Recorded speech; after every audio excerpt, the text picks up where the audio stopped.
Tourist Adventures presents. Even though it was one of the few battles ever to take place in the state, it was during a war that went by a name few recognized. Still, the Battle of Fallen Timbers is important in Ohio history in that it paved the way for the region to officially become a state.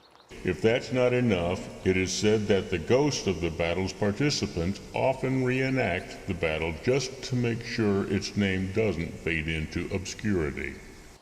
The road to the Battle of Fallen Timbers began at the end of the Revolutionary War with England signing the Treaty of Paris on September 3, 1783.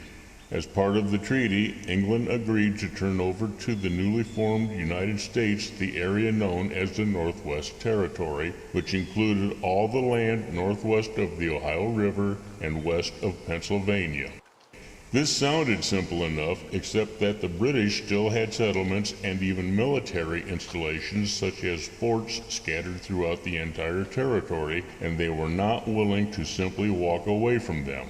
The Northwest Territory was also heavily populated with Native American Indian tribes, and the British began secretly supplying and supporting the tribes, telling them to stay put and not give up their land to the U.S. settlers.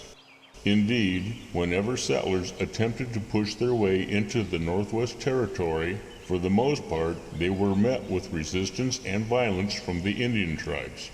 By the end of 1784, violent attacks were commonplace in the Northwest Territory, with both Indian and settler blood being spilled. Early the following year, the U.S. Army was ordered to gain control of the Northwest Territory at all costs. Thus, in 1785, what is now known as the Northwest Indian War began. By the 1790s, President George Washington was at his wits' end. Despite all attempts, his army was unable to bring the Northwest Territory under U.S. control. This was largely because the Native American tribes were being supplied by both the British and the Canadians. Washington finally turned to the legendary Revolutionary War general Mad Anthony Wayne with a bold idea. Wayne was to create a new army with one goal in mind: strike deep into the Indian Nation and bring the Northwest Indian War to an end. In 1793, General Wayne formed his new army, the Legion of the United States. Shortly thereafter, he began marching his army of more than 4,500 men north from Fort Washington, near present-day Cincinnati. As the army pushed northward, Wayne would occasionally stop, erect fortifications, and then continue marching, leaving some men behind at the new fort. By August 1794, Wayne and his men had pushed so far north that they traversed almost the entire soon-to-be state of Ohio and were closing in on what is now Toledo. As they gained sight of the Maumee River, the roughly 3,000 remaining men of the Legion of the United States were met by a group of 1,100 Indian warriors. This was a confederation of Indian tribes led by Miami Chief Little Turtle, Shawnee Chief Blue Jacket, and Delaware Chief Bacongahelas. Realizing they were greatly outnumbered, the Indian warriors decided to simply pursue the Legion of the United States rather than fight out in the open, firing at will from a distance. As Wayne's men tried to continue pushing north, the Indian warriors kept attacking from afar. That is, until August 20, when the Indians came upon a group of trees that had been blown over by a tornado that had swept through the area years earlier. They decided to take up a defensive position here, thinking that the fallen timbers would make a good position to fight from. They were wrong. The Battle of Fallen Timbers began and ended quickly. When Wayne saw the Indians taking up positions within the downed trees, he ordered his men to fix bayonets and charge, quickly overrunning the outnumbered warriors. While this was going on, Legion troops on horseback flanked the Indian warriors, who by this point had no choice but to retreat. The Indians attempted to retreat to the nearby British-held Fort Miami, but the British officers inside, fearing repercussions from the United States, refused to let them in. With no other choice, the Indian warriors surrendered and the Battle of Fallen Timbers was ended. The Legion of the United States lost 33 men, while the Indians lost between 19 and 40 warriors.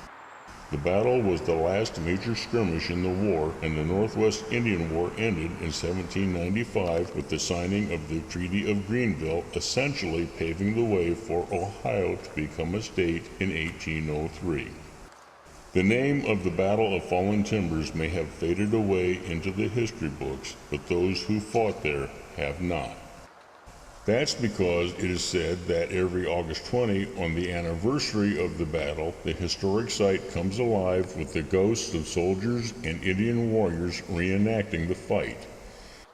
It doesn't last long, but for a few brief moments, the air is filled with the yells and cries of men involved in a life or death struggle. Then all is silent. If you can't make it to the battlefield on the anniversary of the battle, you're not entirely out of luck. Visitors walking the site at different times of the year have reported experiencing strange cold spots, quickly catching glimpses of balls of light, and hearing whispering voices. So it seems that you may have a chance year-round of encountering a ghost at the Fallen Timbers site. If you want the full show, however, you'll probably want to visit on August 20.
It might interest you to learn that the video and its scenes you just watched was recorded at the actual site of the Battle of Fallen Timbers.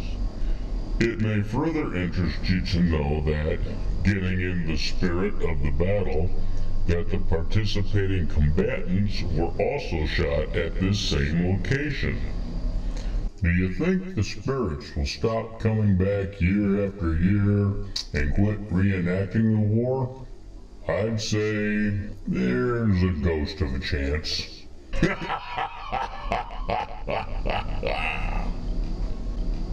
We hope to see you again.